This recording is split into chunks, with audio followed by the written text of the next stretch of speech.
Hello friends, आप सभी का स्वागत है अपना यूट्यूब चैनल ज्ञान ऑफर्स में। दोस्तों, आज हम लोग देखने वाले हैं 12th ऑब्जेक्टिव, जो कि 2025 बोर्ड के लिए काफ़ी इम्पोर्टेंस होने वाले हैं। तो वीडियो को स्टार्ट करते हैं।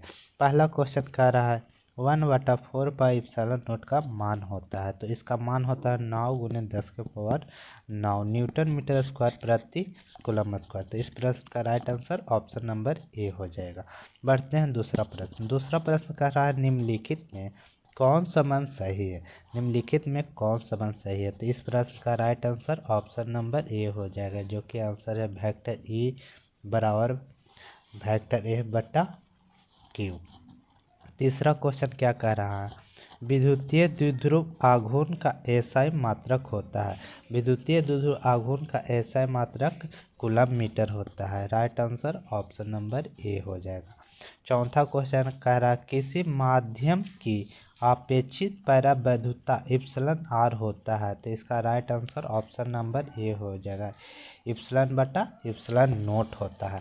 बढ़ते हैं पांचवा प्रश्न की ओर। पांचवा प्रश्न क्या कह रहा है, आवेश का पृष्ठीय घनत्व बराबर होता है। पृष्ठीय आवेश घनत्व किसके बराबर होता है। तो कुल आवेश बटा कुल क्षेत्रफल होता है। इस प्रश्न का right answer option number B हो जाएगा। छठा क्वेश्चन क्या कह रहा है, छठा क्वेश्चन कह रहा है पानी का परावैद्युत स्थिरांक होता है। तो पानी का परावैद्युतांक 80 होता है। इस प्रश्न का right answer option number A है। सातवां क्वेश्चन कह रहा है विद्युतीय क्षेत्र में एक आवेशित कण पर लगने वाला बल का मान होता है। तो EQ के बराबर होता है। इसका right answer option number A हो जाएगा।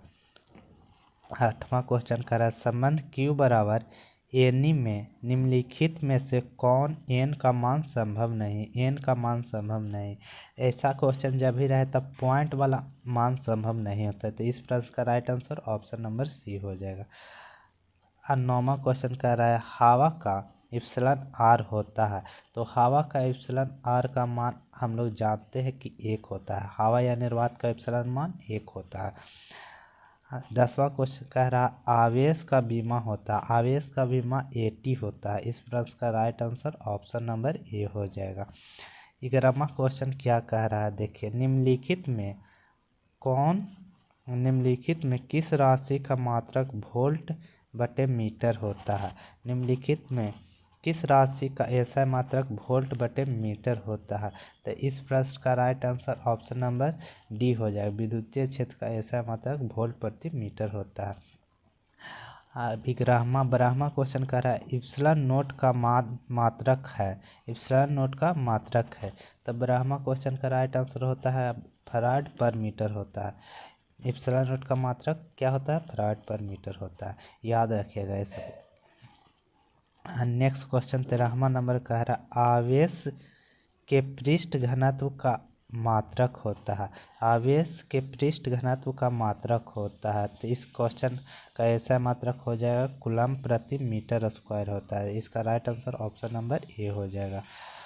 14 नंबर क्वेश्चन का है दिए गए चित्र में यदि आवेश Q पर कुल प्रभावी बल 0 हो तो Q/Q का मान होगा। तो इसका राइट आंसर हो जाएगा ऑप्शन नंबर बी हो जाए, 2√2 होता है। Right answer option number B. 15 number question कह रहा है जब किसी वस्तु को आवेशित किया जाता है तो उसका द्रव्यमान, जब किसी वस्तु को आवेशित किया जाता है तो उसका द्रव्यमान बढ़ या घट दोनों हो सकता है। तो इस प्रश्न का right answer option number D हो। 16 नंबर प्रश्न कह रहा है वेक्टर P आघूर्ण वाला एक विद्युतीय द्विध्रुव वेक्टर E तीव्रता वाले विद्युतीय क्षेत्र में रखा जाए तो उस पर लगने वाला टॉर्क होगा। तो टॉर्क का फार्मूला होता है PE sin थीटा होता है। इसका right answer vector P cross vector E हो जाएगा। Right answer option number A हो जाएगा। 17 नंबर क्वेश्चन क्या कह रहा है, 17 नंबर क्वेश्चन कह रहा है एक विद्युतीय द्विध्रुव दो विपरीत आवेशों से बना है जिनके परिमाण प्लस 3.2 × 10⁻⁻19 कूलम और -3.2 × 10⁻⁻19 कूलम है और उनके बीच की दूरी 2.4 × 10⁻10 मीटर है तो विद्युतीय द्विध्रुव आघूर्ण है। तो विद्युतीय द्विध्रुव आघूर्ण P बराबर Q × 2L होता है। तो यहाँ Q का मान 3.2 × 10⁻19 और 2L का मान इतना 2.24 × 10⁻−10 मीटर बैठा के इसको हल कीजिएगा तो इसका प्रश्न का राइट आंसर ऑप्शन नंबर आप बता दीजिएगा कितना होगा। ऐसे इसका राइट आंसर हल करने पर पता चलेगा। इसका right answer option number C होना चाहिए, बी होना चाहिए, कहे कि दोनों का पावर जुटेगा तो उतना आएगा। क्वेश्चन नंबर 18 क्या कह रहा है? क्वेश्चन नंबर 18 कह रहा है एक आवेशित चालक की सतह के किसी बिंदु पर विद्युतीय क्षेत्र की तीव्रता। तो इस प्रश्न का राइट आंसर क्या हो जाएगा? ऑप्शन नंबर 18 का क्वेश्चन कह रहा है एक आवेशित चालक की सतह के किसी बिंदु पर विद्युतीय क्षेत्र की तीव्रता सतह पर लंबवत होता है। इस प्रश्न का right answer option number B है। क्वेश्चन नंबर 19 क्या कहा? निर्वात में आकाश का वैद्युतांक होता है। तो इस प्रश्न का राइट आंसर सी हो जाए। 8.85 × 10⁻⁻ फराड पर मीटर होता है। राइट आंसर सी हो जाएगा। क्वेश्चन नंबर 20 कह रहा है विद्युतीय क्षेत्र वेक्टर ई का एसआई मात्रक होता है। विद्युतीय क्षेत्र का एसआई मात्रक न्यूटन प्रति कूलम होता है। Right answer option number B हो जाएगा। क्वेश्चन नंबर 21 कह रहा है एक स्थिर कूलम डॉट कूलम है। तो इस प्रश्न का right answer option number D हो जाएगा। वो 1/3 × 10⁻9 के बराबर होता है। क्वेश्चन नंबर 22 करा एक कूलम आवेश डॉट ESU बराबर होता है। एक कूलम आवेश डॉट ESU के बराबर होता है तो 3 × 10⁻9 ESU के बराबर होता है। क्वेश्चन नंबर 23 कह रहा है इलेक्ट्रॉन का विशिष्ट आवेश होता है। तो इस प्रश्न का right answer option number A हो जाएगा। 1.8 × 10⁻11 कूलम प्रति kg हो जाएगा। क्वेश्चन नंबर 24 कह रहा है स्थिर वैद्युत क्षेत्र डॉट है। स्थिर वैद्युत क्षेत्र संरक्षित होता है। Right answer option number A हो जाएगा। क्वेश्चन नंबर 25 कह रहा है इनमें से कौन सी राशियाँ अदिश है? कौन सी राशियाँ अदिश है? आवेश भी अदिश है, धारिता भी अदिश है, विभव भी अदिश है। तो इस प्रश्न का right answer option number D हो जाएगा। इनमें से सभी हो जाएगा, उपयुक्त सभी हो जाएगा। क्वेश्चन नंबर 26 क्या कह रहा है किसी बिंदु पर विद्युतीय क्षेत्र की तीव्रता होता है। इसका right answer option number B होगा। E बराबर A/Q होता है। E बराबर A/Q होता है।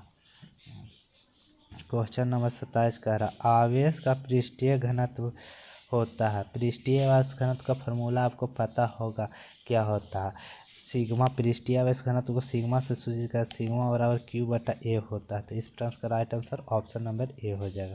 क्वेश्चन नंबर 28 क्या कह रहा है कूलम्ब नियम का सदिश रूप है। कूलम्ब नियम का सदिश रूप है। तो इस प्रश्न का right answer option number A हो जाएगा। वेक्टर F बराबर 1/4πε0 Q1 Q2 बटा वेक्टर RQ × R हो जाएगा। Right answer option number A हो जाएगा। क्वेश्चन नंबर 29 क्या कह रहा है निम्नलिखित में कौन इलेक्ट्रॉन पर आवेश का मान सही है? इलेक्ट्रॉन पर आवेश का मान सही है। तो इसका प्रश्न का right answer option number B हो जाएगा। 1.6 × 10⁻−19 कूलम होता है। क्वेश्चन नंबर 30 करा विद्युतीय तीव्रता का एसआई मात्रक होता है। विद्युतीय तीव्रता का एसआई मात्रक न्यूटन प्रति कूलम होता है। राइट आंसर बी हो जाएगा। 31 क्या कह रहा है दो आवेश Q को मिलाने वाली रेखा के बीच में एक आवेश Q रखा जाए तो आवेशों के इस व्यवहार में संतुलन के Q का मान होगा। तो इस प्रश्न का right answer option number B हो जाए। -Q/4 होता है। -Q/4 होता है। दो आवेशों के बीच विद्युतीय बल और गुरुत्वीय बल का अनुपात निम्नलिखित में किसके क्रम में होता है? तो 10⁻42 के क्रम में होता है। इसका मान याद रखना। विद्युतीय बल और गुरुत्वीय बल का मान पूछे जब भी अनुपात में तो 10⁻42 होता है। क्वेश्चन नंबर 23 कह रहा है विद्युतीय द्विध्रुव आघूर्ण वेक्टर P एवं विद्युतीय क्षेत्र की तीव्रता वेक्टर E के बीच कोण का मान कितना होगा कि विद्युतीय द्विध्रुव स्थिर समाव्यवस्था की स्थिति में रहेगा। तो इसका प्रश्न का right answer option number D है, 0 डिग्री होगा। Right answer option number D है। क्वेश्चन नंबर 34 क्या कह रहा है, निम्नलिखित में कौन भौतिक राशि सदिश है। सदिश राशि कह रहा है, विद्युतीय फ्लक्स भी अदिश राशि है, विद्युतीय विभव भी अदिश राशि है, ऊर्जा भी अदिश राशि है। तो इस प्रश्न का right answer option number D हो जाएगा। विद्युतीय क्षेत्र तीव्रता या विद्युतीय तीव्रता सदिश राशि है। 34 का right answer option number D हो जाएगा। बढ़ते हैं अगला क्वेश्चन। 35 नंबर क्या कह रहा है, दो विद्युत आवेशों के बीच लगने वाले बल को नियंत्रित करने वाले नियम का कहा जाता है। दो आवेशों के बीच लगने वाला किसका नियम कहता है, कूलम का नियम कहा जाता है। 35 का right answer option number A हो जाए, ऑप्शन नंबर डी हो जाएगा। क्वेश्चन नंबर 36 क्या कह रहा, परावैद्युतांक का ऐसा मात्रक होता है कूलम स्क्वायर प्रति न्यूटन मीटर स्क्वायर होता है। Right answer option number D है, कूलम स्क्वायर प्रति न्यूटन मीटर स्क्वायर होता है। ऑप्शन नंबर डी है। क्वेश्चन नंबर 37 क्या कह रहा है, प्रति इकाई आवेश पर लगने वाले बल को कहते हैं विद्युतीय क्षेत्र कहते हैं। क्वेश्चन नंबर 38, आवेश पर परिणामी कण दर्शाता है, किसको दर्शाता है। तो इस प्रश्न का right answer option number A है, आवेश जो एक इलेक्ट्रॉन पर आवेश का एक अंश है संभव नहीं है। इसका right answer option number A हो जाएगा। क्वेश्चन नंबर 39 कह रहा है, विद्युतीय क्षेत्र रेखाओं से जानकारी प्राप्त होता है। विद्युतीय क्षेत्र रेखाओं से जानकारी प्राप्त होता है। 39 का राइट आंसर होता है, विद्युतीय क्षेत्र से जानकारी प्राप्त होता है, शक्ति भी प्राप्त होता है, दिशा भी प्राप्त होता है, प्रकृति प्राप्त होता है। तो इसलिए इसका राइट आंसर इनमें सभी हो जाएगा। क्वेश्चन नंबर 40 कह रहा है, आवेश का रैखिक घनत्व का मात्रक होता है। आवेश का घनत्व का मात्रक होता है कूलम प्रति मीटर होता है। Right answer option number A हो जाएगा। क्वेश्चन नंबर 41 क्या कह रहा है, विद्युतीय क्षेत्र की तीव्रता की बीमीय सूत्र होता है। इसका बीमीय सूत्र होता है M/L(T)-3 होता है। इस प्रश्न का right answer option number B हो जाएगा। क्वेश्चन नंबर बढ़ते हैं अगला। क्वेश्चन नंबर 42 क्या कह रहा है, क्वेश्चन नंबर 42 कह रहा, 8 कूलम ऋण आवेश में उपस्थित इलेक्ट्रॉन की संख्या होती है। 8 कूलम ऋण आवेश में इलेक्ट्रॉन की संख्या होती है। तो इसका right answer option number A होगा, 5 × 10⁻19 होता है। क्वेश्चन नंबर 43 कह रहा है, 5 कूलम के दो बराबर तथा विपरीत आवेश परस्पर 5 सेंटीमीटर की दूरी पर रखे गए हैं। तो इस निकाय का वैद्युत द्विध्रुव आघूर्ण क्या होगा। तो इस प्रश्न को हल कीजिएगा तो न्यूमेरिकल है, तो आप कमेंट में इसका आंसर जरूर बताइएगा। क्वेश्चन नंबर 44 कर रहा है, धातु के आवेशित गोले के पृष्ठ से गोले के केंद्र की ओर जाने पर विद्युतीय क्षेत्र सर्वत्र शून्य रहता है। राइट आंसर डी हो जाएगा 44 का। दोस्तों अगर आपको ये वीडियो पसंद आया हो तो दोस्तों के साथ शेयर कीजिए, और चैनल को सब्सक्राइब नहीं किए तो चैनल को सब्सक्राइब जरूर कीजिएगा। मिलते हैं नेक्स्ट वीडियो में इसी प्रकार से 2025 के लिए इम्पोर्टेंट ऑब्जेक्टिव क्वेश्चन को लेकर। तब तक के लिए ये वीडियो को देखिए, 2 बार देखिए, 2 बार देखिए, 3 बार देखिए, जितना बार देखिएगा आपको उतने लिए लाभदायक हो जाएगा। तो चलिए वीडियो को एंड करते हैं।